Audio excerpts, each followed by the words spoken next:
Hello, everyone. Welcome to another Taco Hut. I am Taco, and I have a special guest for us today. He is a friend of mine from my board review games, and introducing him all the way from Germany, Nils Herzman. Welcome, Nils. Hello and welcome everybody to the show. Thanks, Taco, for having me on the show. And just going to post his channel to the chat real quick here before I forget. So we're going to be discussing gateway games. Absolutely.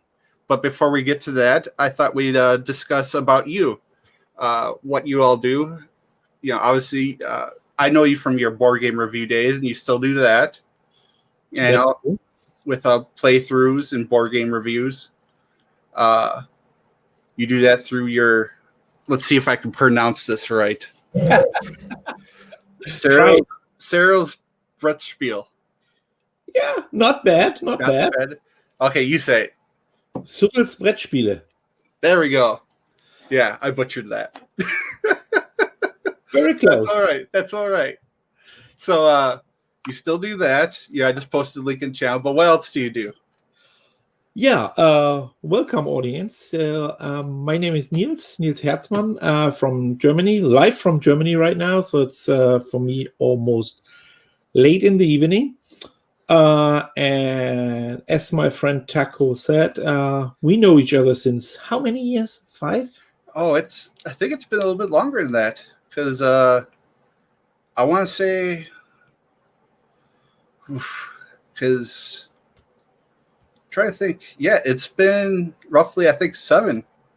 Oh, 7 years. 7. Yeah, 6 or 7 years. Okay. Yeah, well, so I'm in this board game industry in the circus since almost a little bit about 10 years. And I do still my YouTube channel and run my YouTube channel. But beside that, I also have a publishing house studio with 2 other friends. So we founded a publishing company. It's called Fun Tales, based in Germany. And I'm also working for a board game manufacturer, Long Pack Games. So I'm pretty sure some of you who are insiders are familiar with Long Pack Games as well. So they are producing a lot of games. Previously, I lived in North America, and I worked for Artana Games, a company who made Tesla vs. Edison.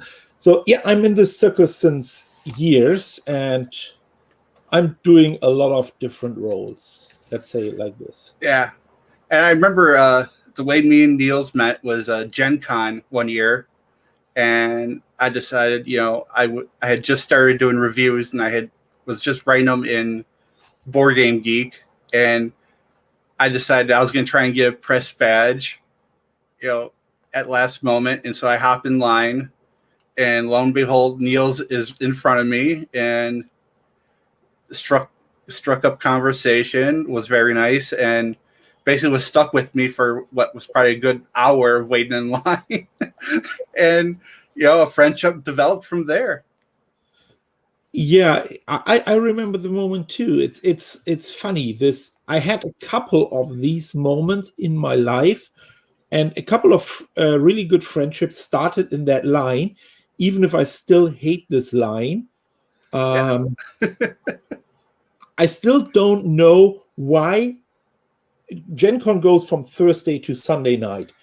And on Thursday morning at whatever, 9 a.m. or whatever, they open the door to the press room and giving out the press badges. Yeah. I was always working at Gen Con for a company, and I only had this press badge for prestige, or call it whatever you want. And each single Thursday morning, just before they opened the gates and the people running in, I had to wait in line for hours to get this stupid badge. And I was in Indianapolis for already 3 days. And I was always asking everybody why I cannot pick up this stupid badge before. And the answer is always because. There is no reason for it. Right. The reason is because. So it's crazy. The funny thing about that is I didn't even get a press badge that year. You did not? No, they denied me that year. Oh, So, but you know what? I got to meet you, and I learned a lot about the hobby that year. So it worked out for the best. And I think we had an interview afterwards, right? Yeah, I think so. I at least met. I stopped by the table, and eventually, yeah, we met and discussed. I think at the time, Tesla versus Edison was the game that you were just coming out with. Yes, absolutely. So I'm pretty sure that was a game. Yes. And I think you guys were starting to talk about Chronicles, which never came out. But I don't think we'll talk about that. Anyways, this is still hurting me, Taco. This is still hurting me. Now we are taking a little bit of a detour, but the 2 minutes is good for a detour, I guess. Yeah. For the company Artana, I had roughly 45 shows in the United States in 4.5 years. And I was always the booth leader. So I was running these shows. And my best show ever, I had by far the best show ever was in Dallas, downtown BGG-Con. And we had the whole booth built around Chronicles. The game Chronicles, a game that was not on the market so far, but we invited only VIPs, only press media people on a gigantic, cool-looking table, and everybody got a sneak peek, and people were standing around. We had the most crowded booth of the whole show. We exceeded every other exhibitor by far, because we had this cool game, this cool concept, this cool idea, a gorgeous looking booth, and constantly people, big names, just sitting down in our booth and playing a game and talking the whole show about this game. And the game never came to market. Yeah. It had Rob Davio, which is a big name in the industry. He's created he created all the games that got me into the hobby, like a lot of the I would almost say gateway games that got me into the hobby, even though they might not necessarily be gateway games. Correct. But he was the father of the legacy games. This was going to be a legacy game that was to beat all legacy games, and at least that's what it's kind of promoted as. It was going to be this giant epic legacy series of games. But yeah, it happens. I just want to quickly welcome all the people in the chat. I see Hank, Catnat, Trippy. They're all saying hi to you as well, Nils. So hello. So and so with your company, you guys have kind of put out some heavier games. Well, you only have one game that's been published, another that is due to be released in 2021, correct? Well, we do have, let's say, 4 finished products. Okay. Let's address it like this: not on the market, but finished, and at least 8 new under contract. So the goal of the company is to bring out between 3 and 5 games a year, and we are aiming for the full range. However, we started off with what we expected would be a big hit, and for us at least, it is a very huge success. It's Glenmore 2 Chronicles, it's called. Which I still gotta get. But it's a heavier game. And I don't know if your audience know Kickstarter, but Kickstarter is a crowdfunding platform in the internet, and people can pre-purchase the games even if it's still an idea. So, and for the first game ever we made, the new company Funtails, we made 200,000 US dollar, 200,000 euros, something like that, which is really a good number. Yeah. That's roughly 3,500 sold copies, and over the last 12 months, we sold more than 22,000 copies worldwide. Well, that's for a board game. That's very good. That's really good. That's phenomenal. Yeah. And right now we do have one expansion out there. It's called Highland Games. Another game, it's called Feed the Kraken. Both of them were also on Kickstarter. Both of them made also 200,000. So we had 3 Kickstarters, which each 200,000. And fourth game, it's a trivia game, but that is very traditional language based. So this is only available in Germany. Okay. Well, so that's what we have, and from that we will go a little bit lighter into the gateway games or family games, family plus games. So with really big names on it. So I might be able to drop some names here if you want. So. Oh, some exclusives. Well, one of the games that we signed is from Rüdiger Dorn. Okay. And people who are not familiar with board games too heavy, Rüdiger Dorn is, for example, Karuba, Istanbul, games like that. Okay. Another game we signed is from Klaus-Jürgen Wrede, and he is the designer of Carcassonne. Okay. Wow. So those are two big, those are two big designers, and yes, I've played those games, and they're fantastic games. So we're starting to get the audience kind of in. So let's discuss what a gateway game is. What it is to me, what it is to you. Yeah, go ahead. What is a gateway game for you? A gateway game to me is a game that is a little bit easier on the rules, but has the substance to entertain, and also acts as an entry into the hobby. It's a good intro to get wet your whistle a little bit. Get that taste of what the hobby can bring. Of what a board game can bring. Okay.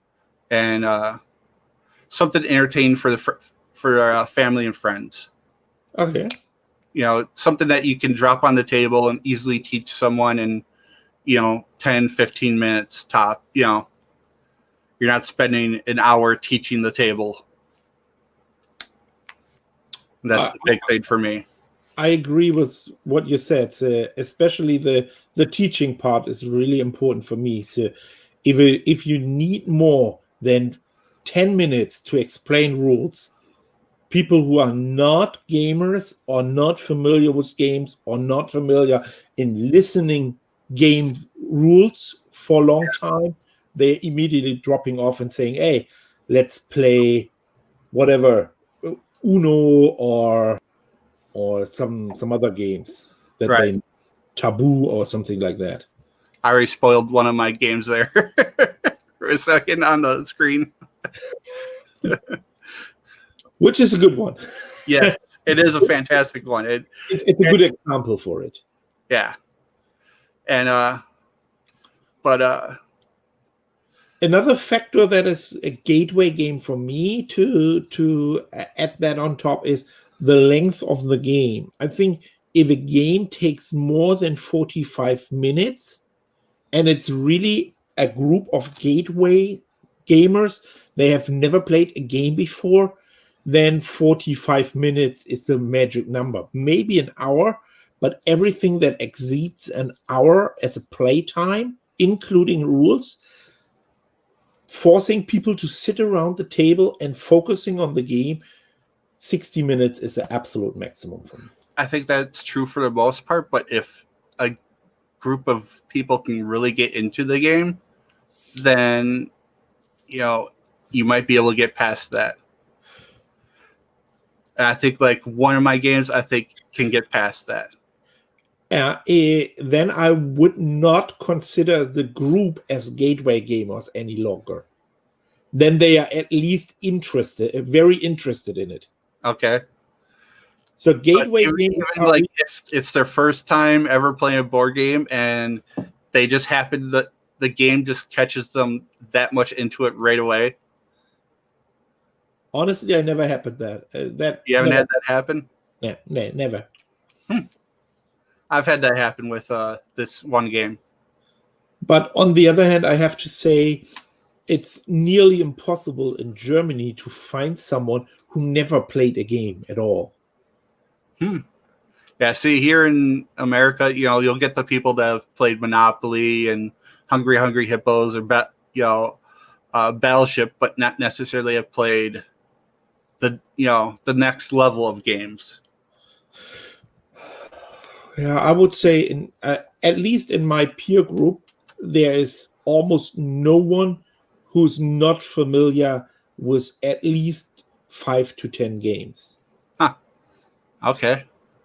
At least Haber games are known for these people when they have kids, or they have played Carcassonne or Catan or things like that. So I will say Catan is probably one that would be the most familiar to people in America. I know then when you're going to a grocery store or whatever, you find millions of people who've never heard about board games. But again, even I do have a little girl, she's 8, and she's now in grade 2. And when we went to school for the first time, and I was at an evening for the parents, I was there and saying, yeah, blah, blah, blah, I'm doing board games. And almost 70% of the parents said, "Oh yeah, I play this, and that's not Monopoly. That's Catan, Carcassonne, Animal Upon Animal, things like that." So games, really games. Well, when I was kind of queuing or asking people today, I got a lot of Hungry Hungry Hippos, Battleship. I got Raka Sock'em Robots, stuff like that. So we're in for today, Nils. This is a whole new group of people. That's okay. That we're introducing games to. That's okay, and I'm absolutely happy to go that route. I'm just explaining that my peer group, people who are coming to my table, are usually not the non-gamers we are talking about. Right. So. Well, I think we should just jump right into it. What do you think? So do you have one favorite taco? One that you always pick up?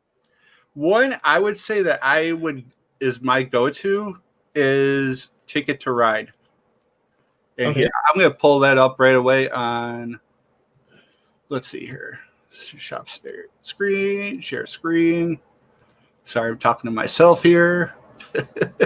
I can jump in and hoop in for a second. Ticket to Ride is, for me, always very high on my list. Very high. But please go ahead.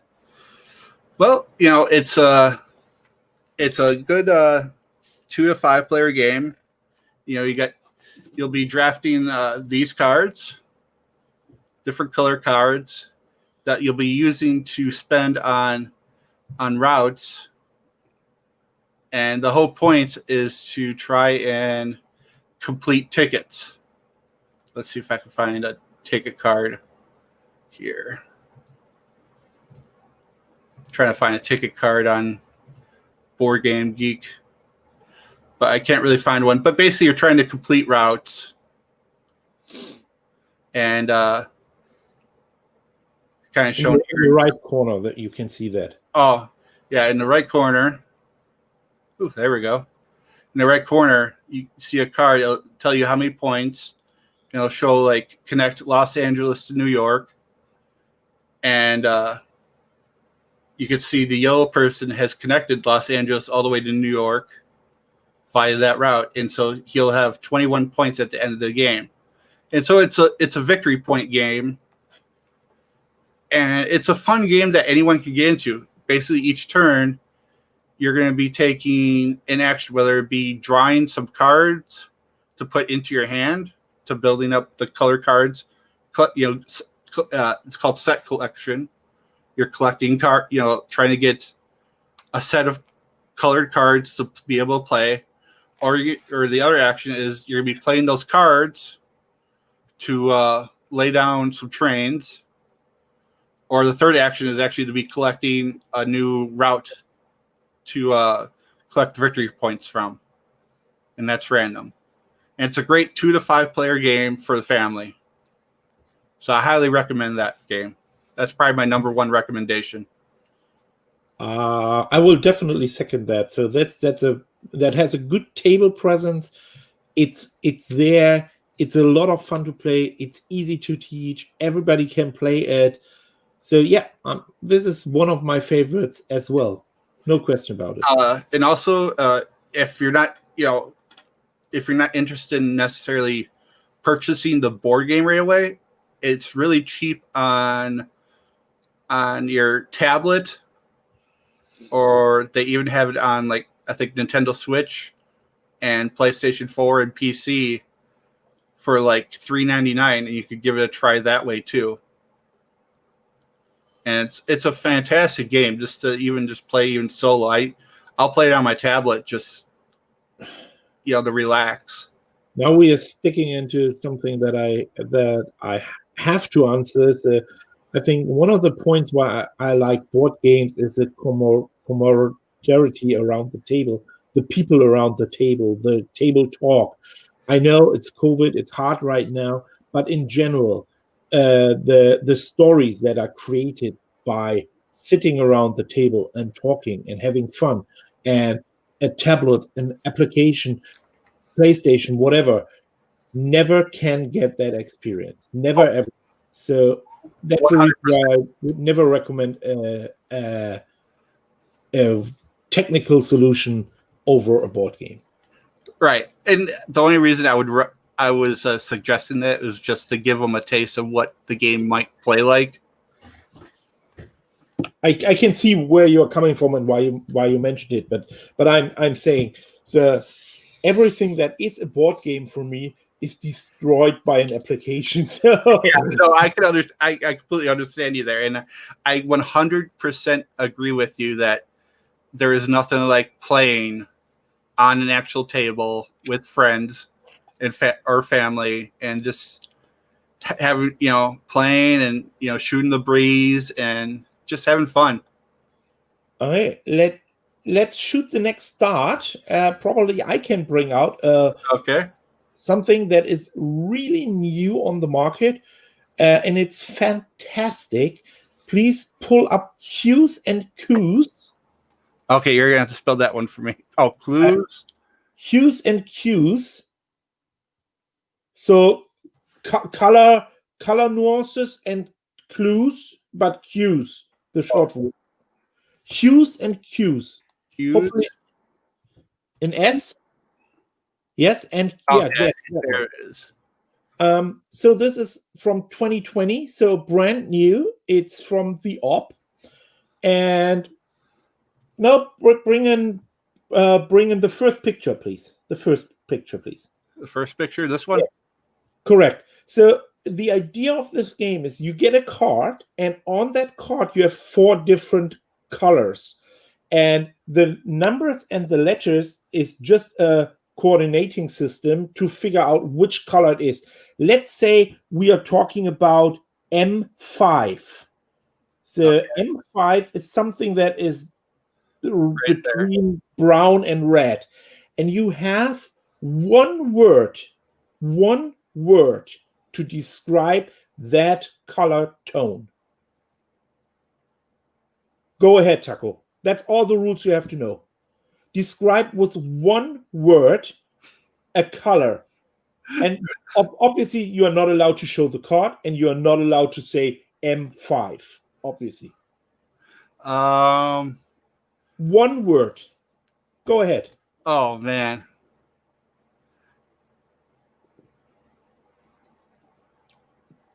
Apple?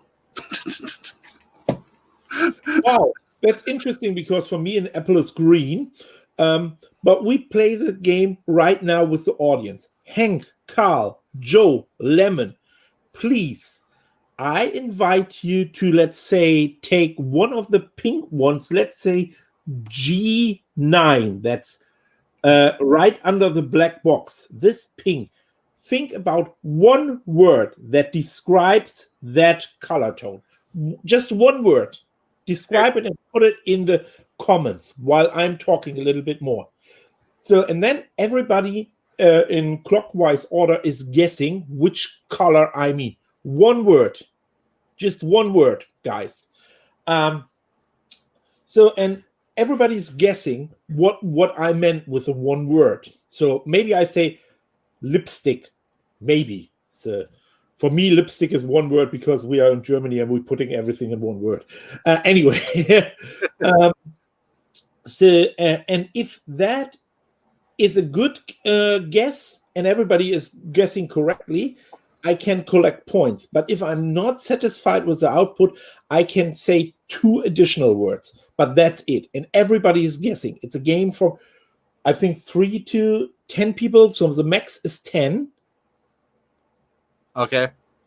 What is square for a, and vibrant for a clue? For pink, guys. Come on. You should say the one word for F9. Couldn't be so tough. You mean G9? Oh yeah, G9. Sorry, guys, come on. I'm talking to you, the audience. Oh, you guys are failing them. Yeah, heavily. Your audience is not playing a game with me. I'm disappointed right now. Anyway, so I can explain as you see. I can explain the rules on the fly just by doing it, and I hope that some of your audience have now the feeling, and that is probably the reason why they are not coming up with a clue word right now. And they are thinking, damn, oh gosh, is that tough? Just one word to describe that particular color? Because I mean, there are 20 different. Let's do it this way. I'll give you a number, Neil. Okay. And then we'll see if they can guess about which. We'll see if they can get close to which area it is. You type me a private message or whatever. Yeah, okay, good. We'll go with. Oh, and we have on top the language barrier. But okay, let's do it.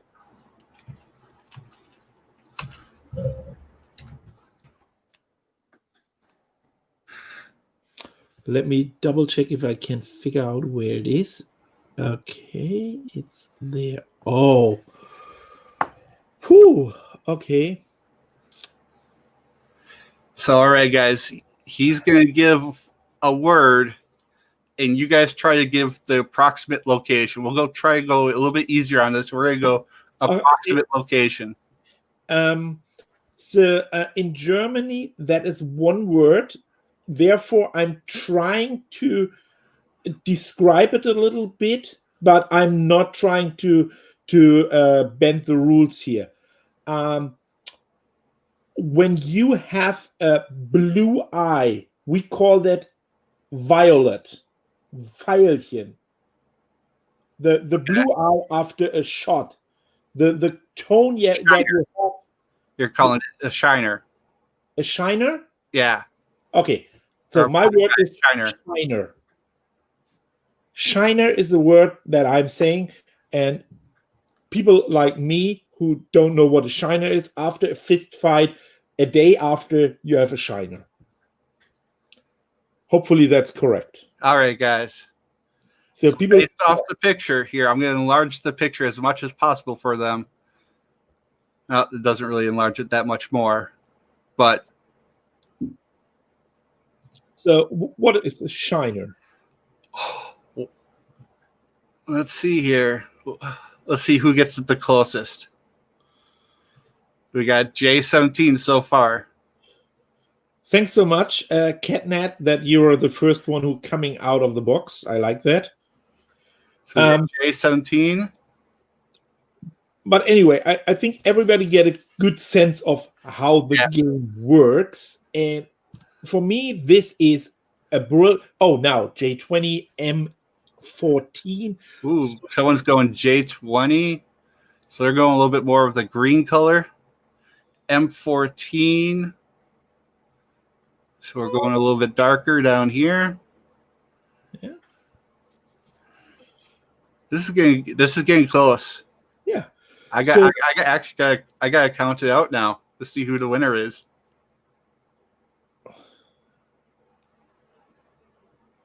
It's actually a tie right now of who won.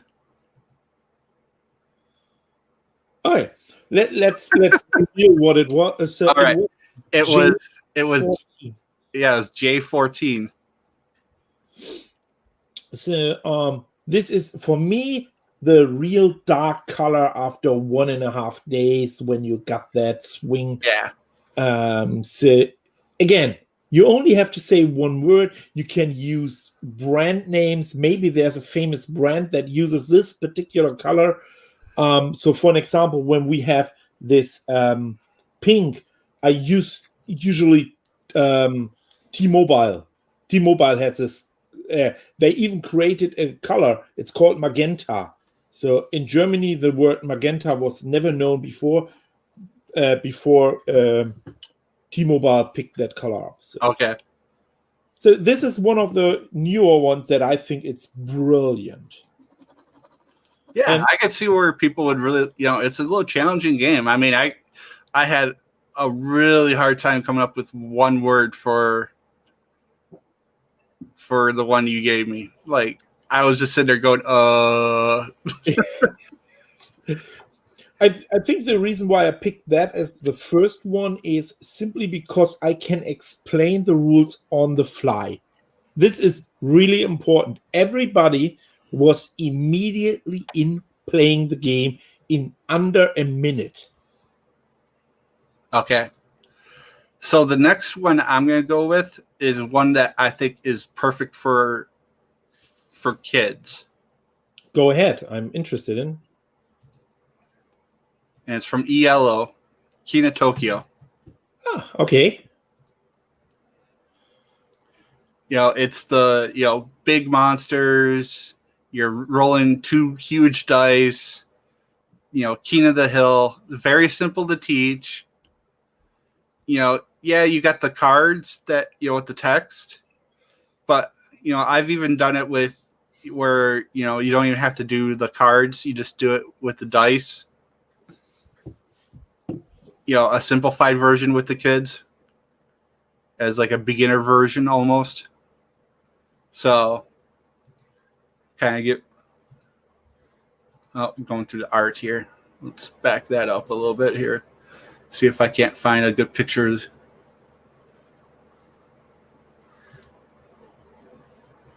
Here we go. Get some people playing the game. So you got the board here. One person's in Tokyo, and the rest of the people are attacking them. The guys have health points, and basically you're trying to beat up the person in the middle. You want to be the person in the middle and earn victory points. You want to earn, I think it's 20 victory points, and then you're dubbed the King of Tokyo. And so they got all these cool monsters that are kind of, back to the Godzilla days, King Kong days. You roll these big dice, and it's just a lot of fun. It's real simple. You could teach it in 10, 15, 10 minutes easily.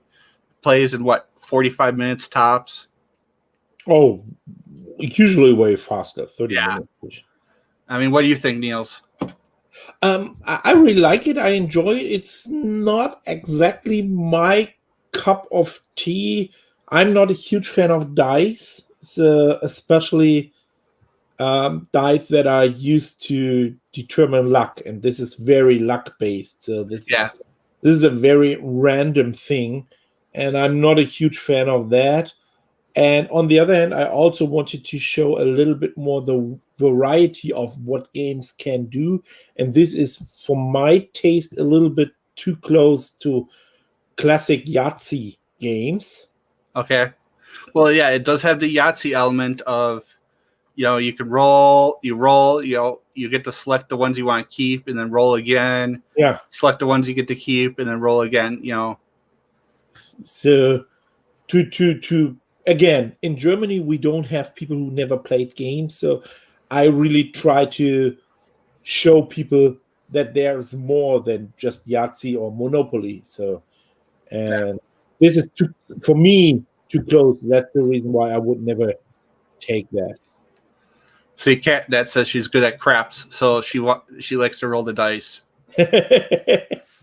So, all right. So, what do you got next? Let me throw something in that is more an activity than a game, and let's go into dexterity and flicking games this time. Okay, I think I'm. Should I guess it? Guess. Flick them up. No. Ice Cool. Yes, Ice Cool. One step lower. So, Ice Cool. So the story is you are a little penguin, and it's at a school camp, and in the middle of the night you're getting hungry. So you are in your sleeping area, and one teacher is the watchman, and you are trying to flick your penguin around rooms. Taco is pulling up something in a minute, and you're flicking around your little penguins. It's a stand-up figure, so every time you flick it, it goes down, bent a little bit, goes straight, and then stands up again. It's always standing up again. So you're going through all of these rooms, and one person is the watchman. The watchman has they need to simply touch you. When they touch you, they get your ID cards, and when they collect all 3 ID cards, the round is over. And you, as a penguin, you have to go through these doors and collect the fish that is hanging above the doors. And when you collect 3 fish, the round is also over.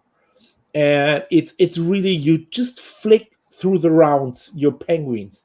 And this is more an activity, and also shows that games have so much more to offer than just cards and dice. It's, in this case, it's an activity. Everybody's standing around the table, screaming, yelling, flicking, having fun. Right. It's fun for, kids and parents. That's the thing. It's just, I've played this with my friends' kids and everything. It's just, you're trying to do some cool maneuvers, trying to see how many doors you can get through, and, just all types of goofy stuff. You can even make some trick shots when you flick them right on the back of the head and burn them into the ground. They are jumping up and jumping over walls. So you can even make trick shots with it. It's more an activity, and I'm really interested in showing people the variety of what we have to offer in our little universe. Yes, it's very different, but very neat. And you can see the different rooms are actually part of the box. Yeah. Oh, that's all the. Let's see if there's any other pictures. So, what's more on your list? Excuse me. Let's see here. I'm going to go with one that is very pretty for my next one, but was also a blast. I don't know if you like this one or not. I forget. We played this one together at Geekway a few years back, and that is Sagrada. Oh, great game. Perfect game. It is so beautiful. Yes. Yeah, what you're doing is you're making a stained glass window, and you're using the dice to do it. And maybe you can see it. It's up there. Let's see here. I'll enlarge your picture here if I can. Let's see here. Just barely. It's right by lanterns. This is Sagrada. Yeah. But let's see if we can show some neat pictures. There it is all on the table. But that doesn't really show it justice. Let's see if I can get it. There we go. That shows kind of a neat picture of what the dice look like. The dice are beautiful. Cool. It's the see-through, highly glossed glass type dice. And There we go. That's a beautiful picture there. I love all the user pictures that they come up with, some beautiful user pictures. But what they do is, what you're doing is, each round dice are rolled, and you have to draft a die and put it into your stained glass template. And there's different rules of how you have to place the dice. And it's all about dice placement and trying to make sure you fit everything correctly. And at the end, you'll total up, point wise, how you did, because you'll have different goal cards to earn points based off of it and everything like that. But it's really trying to fill up your whole stained glass window. That's pretty much the main goal, is filling up that stained glass window. Because if you start, it gets a little sketchy at points where it's like, can I fit right here? You can't put another green or yellow or purple die here because it's got to be a different color. So you're stuck putting a blue or a red die right there. And the number. It's got to be a different number. And so you got 3s and 1s here. So you got to try and make it a 2, 4, or 5, or a 6. So when it starts getting really limited on what you can place, and that's where it gets really challenging, but it's really fun. So you're adding elements of Yahtzee. It's got your drafting dice. So you got to think, possibly of stealing a die from someone else because they could really use that die. But it could possibly work for you, but maybe not the best. But stealing it from them really hurts them. That type of thing, if you really want to be aggressive and a jerk. But that's part of the game. And, absolutely. Yeah. And so I've played this one with my parents, and they absolutely loved it. And my parents don't really play many games. So then you can make a decision for my next one, Taco. Should I go a co-op version or a drafting game? What do you prefer? Let's go co-op. All right. So one other aspect in our gaming world is that you don't have to play competitive against each other. You can play against a game. And a game that makes this on an entry level phenomenal is, in my opinion, Magic Maze. Never heard of this one. You've never heard about Magic Maze? No. One of the tricks, and which is a little bit weird and contra to what I said previously, in Magic Maze, you are not allowed to talk at all. This is a little bit contra against, I love the scenery around the table, but what you're doing is you're a dwarf, a fighter, a cleric, and things like that, and you are breaking into a mall. And you miss your sword, your sorcerer stuff or wand or whatever, and your bow, and you have to bring them back.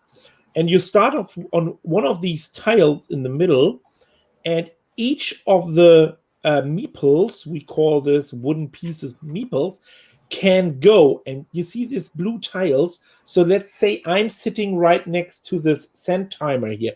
So then I can move any of these pawns or these meeples to the left. I can go with the green meeple, for an example, as far as I would like to left. But I can move any of these meeples left at any time. And let's say, Taco, you would sit on the opposite of the table, then you can go only up, from my perspective, north. So, and we are not allowed to talk. And the common goal is that the green player is going to where the green item is, so which is an arrow symbol. It's on this card with the brown swirl, top right corner. There's a green arrow symbol. So you have to find the arrow in this maze here, and then you have to escape out of the. There's a teleporter, an escape teleporter. It's in the top left corner. This is an exit symbol over there. So, and the yellow one, for an example, has to find the sword. I think it's a fighter. The sword symbol you can see on the most right tile on the bottom. So, there it is. Okay. Correct. So, first of all, you have to discover where is the item, because you start on one tile, and when you go to the edges, there are people who can, with this magnifying glass symbol, unfold a new card, and then when everybody of these 4 people have found their weapons, then in that moment you can run to the exit. And of course, you have a send timer. This is what I already mentioned. So you have to run under time pressure. But again, you cannot talk. I cannot simply say, Taco, gosh, move the green pawn north. I'm not allowed to. The only thing that allows me to communicate is this large red pawn, and I can take it and hammer it in front of Taco and say, do something. So that's the only communication I can do, is like, do something.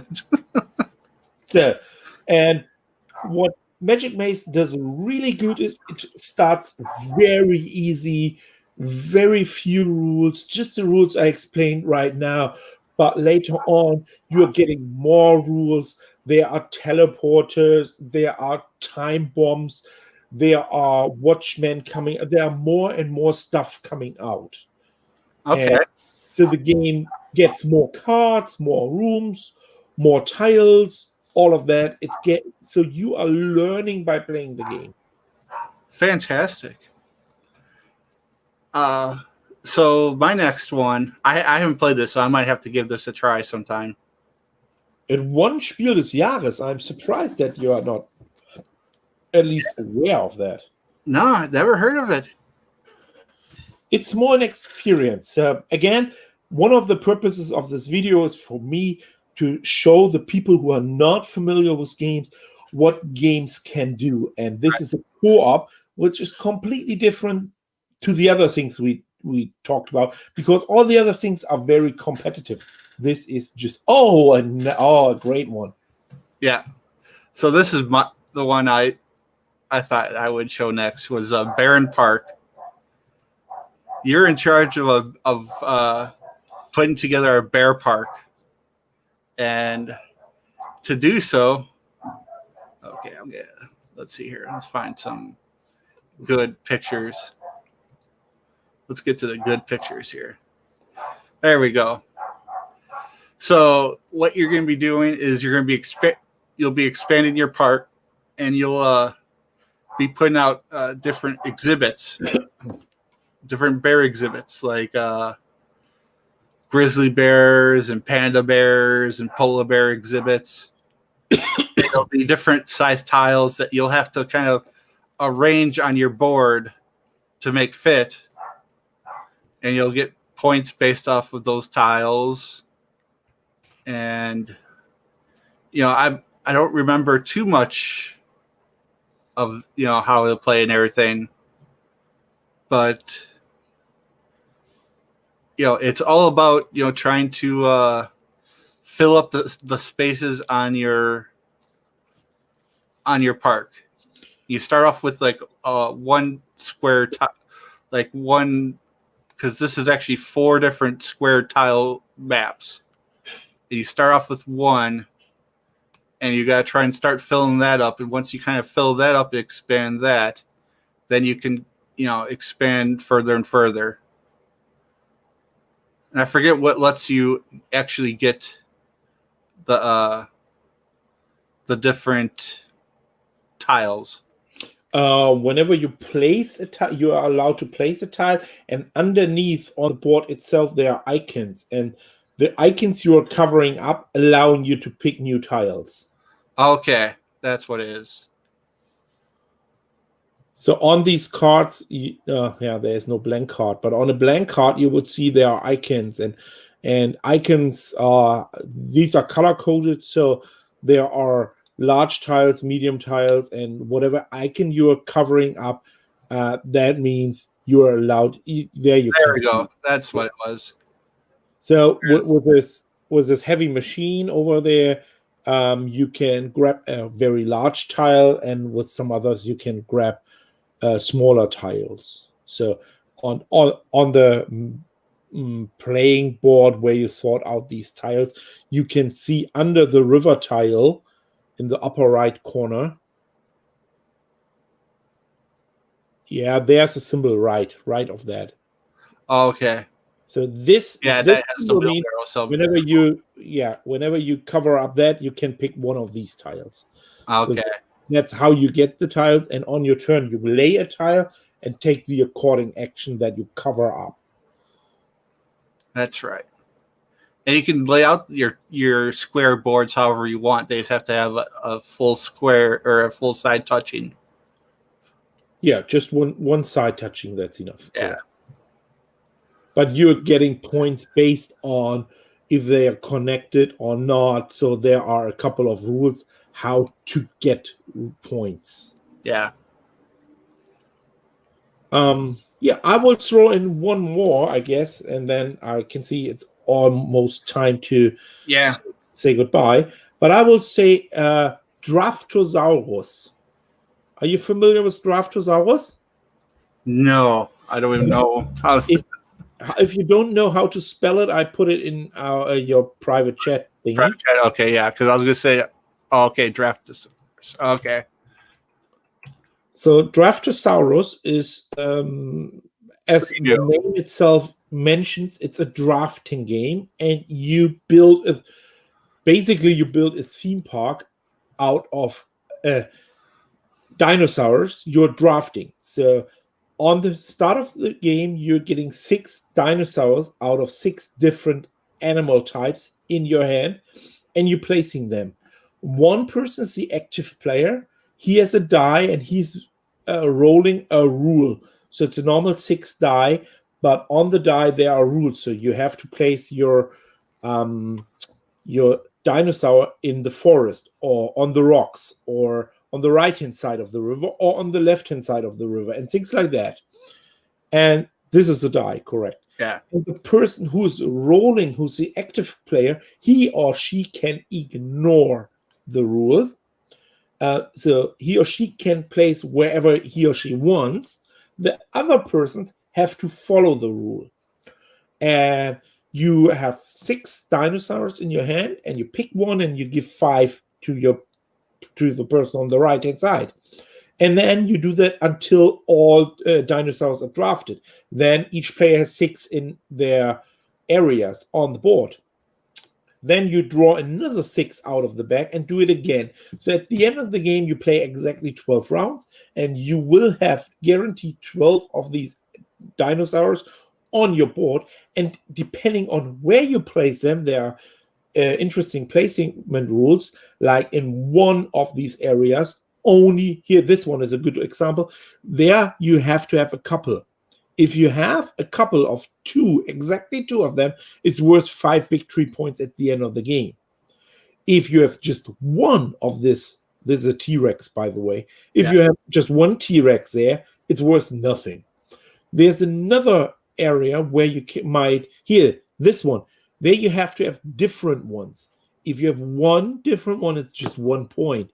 3 is 6, but if you manage to get 6 different ones, I think it's 23 or 21. I cannot see it. It looks like 21. Maybe 21. And then there's another field where you have to place all the same. So it must be all the same. And when you do 6 of a kind, you get 24 points. So, but the longer the game goes, the more you are limited to where you in the top left corner. That one's the same. Correct. And the longer the game goes, the more you are limited by where you place your dinosaur. And at the end of the game, you simply count the points for your 12 dinosaurs, and whoever has the most points is winning the game. That's easy. There you go. Simple enough, but it seems a lot of fun. I would actually like to give that a try. Oh, that's a phenomenal one. On the backside, there are different rules. So there's a Winter Wonderland, Okay. slightly different rules, but yeah, it's really Oh, I that. see. There, Yeah, correct. That's a Winter Wonderland. So that's a pyramid. No equal ones are allowed to touch each other and things like that. So this is a tiny little one, and that introduced people to the drafting mechanism, which is also a very popular mechanism in board games itself. Again, completely different from the other ones. Also, absolutely family friendly, super affordable. So it costs whatever, $20 or $18 or something like that. love the dinosaur meeples. Yeah. Very pretty. I love great art too. I think great art makes a game. I think it. Well, I think it at least helps a lot. oh yes, absolutely, absolutely. It makes a difference from a good game to an outstanding game. That's for sure. I mean, I've seen some decent very good games that have had horrible box art that just destroy the game. Mm. Well, I have a counter example, but in general, I would say yes, you are absolutely right. I do have one counter example but you have every time you have one exception. Right. For I'm trying to think of what it was called. It was Concordia. no, I was thinking of there was a game by Passport Games. It was a technology game. It was basically kind of like a Seven Wonders almost esque type game, but the art was just horrible. Okay. Let me see if I can bring it up real quick. But not the Sky Wards or something like that. No, this was old Passport Games. Let's see here.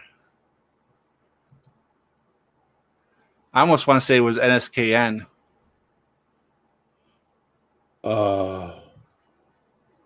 Seven Wonders NSKN? Yeah, it was like something evolution of technology or something. Oh, Progress. Yeah, Progress.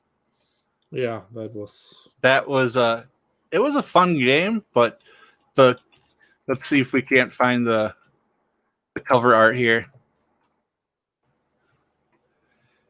It was just a mess of a cover art. But please bring up, if you talk about a horrible artwork on the cover, bring up Concordia, the first version. I mean, that is really ugly. Yeah. That is a new one. Go down. That's a new one. Is it? Versions. Take a look at versions. Okay, where is that? In the north, right under the box. No, up. So where you can find pictures, versions. So then go to the oldest one. These are all the new ones. That's not pretty, but go to page number 3. Then you find something that is really ugly. Take a look at that.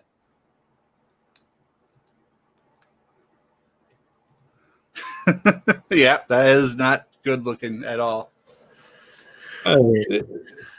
And it's so this is the exception. It's a brilliant game. I love the game. It's really a gorgeous game, but the artwork is, gosh, is that ugly. Right. And it is one of those games that did sell well, but it's just yeah, the art is. But it's one of those things that can really hurt a game, from people, picking it up to give it a play. Absolutely. No question about it. It makes it look like it's a cheap indie publisher that didn't care about the artwork to give it a try, to really want to, put the effort into their game.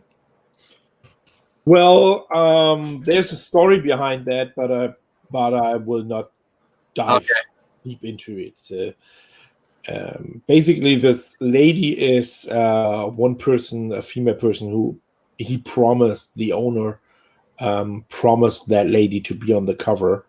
And he also promised the artist he can draw it. So he made too much promises on this artwork, and that is the result. Okay, well, that's what happens. That was not a good promise at all. I was on one card, but I think I got phased out on the new edition of it. I was on the last expansion for Exodus. Oh. And I think when they created like the fancy all-include, they like kind of did the condensed version. I think they got rid of my card because it was too powerful. So they just like poof. Too powerful. Yeah. So I think my character was gone. I sneaked in a couple of games already as well. So yeah, that's all right. Well, yeah, we're around that hour mark, but I want to thank you for coming on. It was great to be able to chat with you again. It's been way too long. Absolutely way too long. Yes. Yeah. So, and with COVID, all the conventions were shut down this year. Well, I have to say I had at least 3 conventions this year, which is probably more than 99.9% of all the other gamers. Yeah, I was going to say. Yeah, and the interesting part is 2 of them are really big ones. So I was in Nuremberg Toy Fair, which is world largest toy fair, and New York Toy Fair as well in February or March. February, I guess. So cold in New York, but very nice too. And then one small one in my hometown. I mean, small, 3,000 people, but small enough. So that's 3 conventions in 2020. That's not too bad, but I'm missing my 10 or 15 a year. Yeah. we were planning. Our group of friends were planning actually having a really big group of people going to Geekway this year, and sadly, that got canceled. I'm pretty sure I will be at one day in my life. I will come back to Geekway, and if that happens, I will let you know early up front. All right, and then we can meet each other there in person.